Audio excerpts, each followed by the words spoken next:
Welcome everyone to Discover This.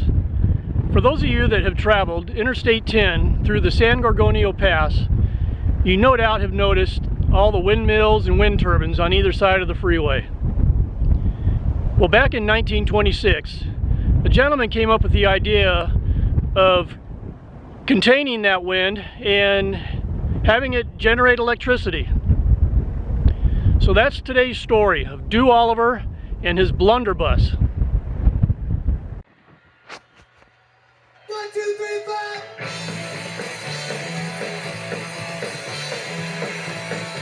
You can probably see the wind comes through here pretty fast on just a normal day like this, but other days it's pretty powerful.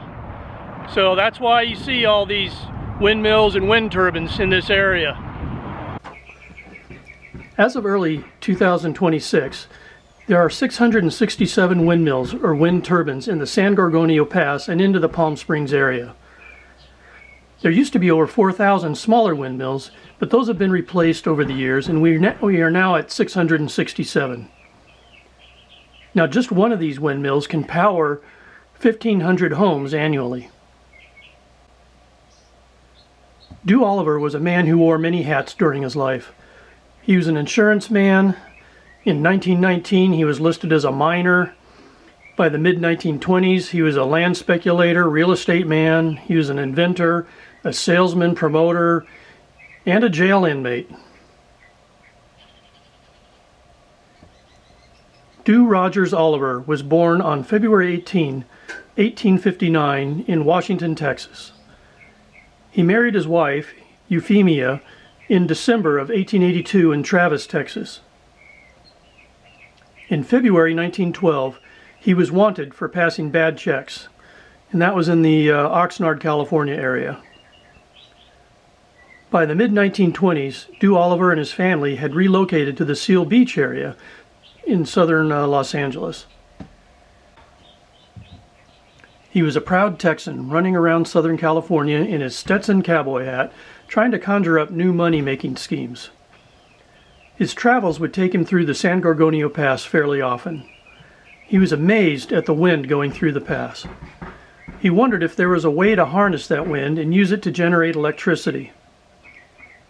He thought that electricity could power the small town of Palm Springs, California, and to the west, the town of Banning, California. Never mind the fact that Palm Springs already had a source of power. But he set out to design something he thought would work. He got an electrician friend, W. Sperry Knighton, and together they designed this. Oliver found some land on the A.J. Warner Ranch in the Whitewater area and set out to build this contraption. Back here in 1926, this land here was the A.J. Warner Ranch. Not Warner Ranch where they make the movies and TV shows, or the historic Warner Ranch in San Diego County, but the A.J. Warner Ranch here in Whitewater, California. And it was here that Du Oliver decided to build his blunderbuss. In 1926, using parts from an old roller coaster, Du Oliver started building his Oliver's wind machine, a 10-ton steel funnel that would capture wind, send it through propellers into a 25,000 watt generator. It was 50 foot long with a 12-foot diameter and a large funnel opening to capture all that wind. It was mounted on a cylindrical foundation, basically a turntable, so the machine could rotate to face whichever way the wind was blowing, either east or west. By 1927, his machine was working. However, it was only generating about 20 horsepower. It was a unique looking thing along the highway in the San Gorgonio Pass, and a lot of people stopped to check it out.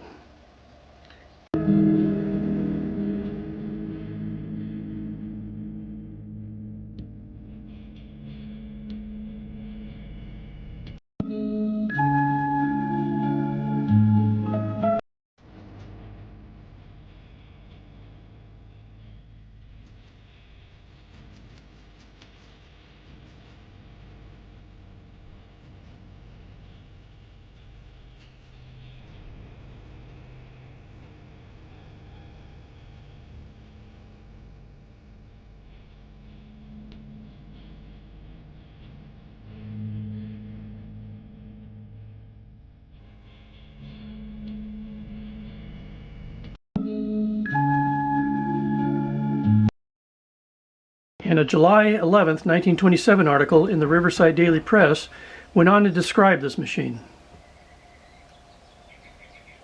Now, Palm Springs was about 9 miles away, and Banning was about 12 miles away. As electricity travels along the electric lines, it loses some of its power. By the time it got to either one of those cities, there wouldn't be enough power left. The winds were so strong it damaged his machine, burning out the generator. So he had to install a new generator. He realized he needed to upgrade, and to do what he needed to generate more money, some financial backing if you will, he started selling stock in the Oliver Electric Power Corporation. Well, that's where he got into trouble. See, he was selling stock without a license. Now, he had applied to get a license, but he sold the stock before his license was approved. He also may not have completely been honest about the risks involved with this venture. Dew Rogers Oliver was taken to Riverside Court in 1930 and tried and convicted of fraud and selling securities without a license. He served 6 months in jail. And you can see the jail logs here. His contraption just sat in the desert for years, a roadside attraction of sorts. You can see that's Interstate 10, east and west, through the San Gorgonio Pass here. And all that's left of Dew Oliver's invention is this circular foundation. This is what his contraption was set on, and then he could spin it one way or the other depending on which way the wind was blowing, so he could get the wind coming through his funnel to spin those turbines inside and generate electricity. So it's just left here for the elements.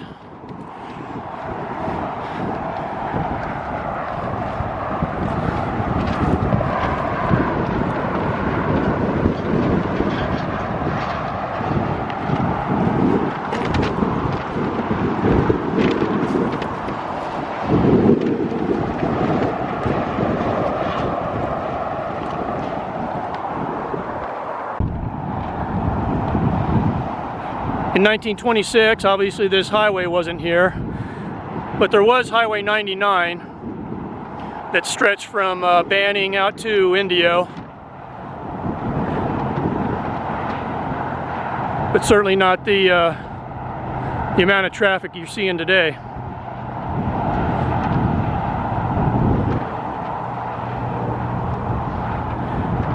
But what started out right here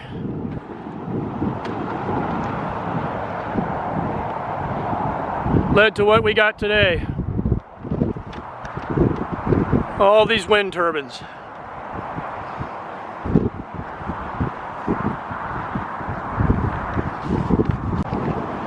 So after Dew Oliver got arrested and sent to prison, his experiment out here was just basically left to rot. And it sat out here until 1945, and then they dismantled it. But they left this foundation. You can see it's just feet from the freeway, Interstate 10.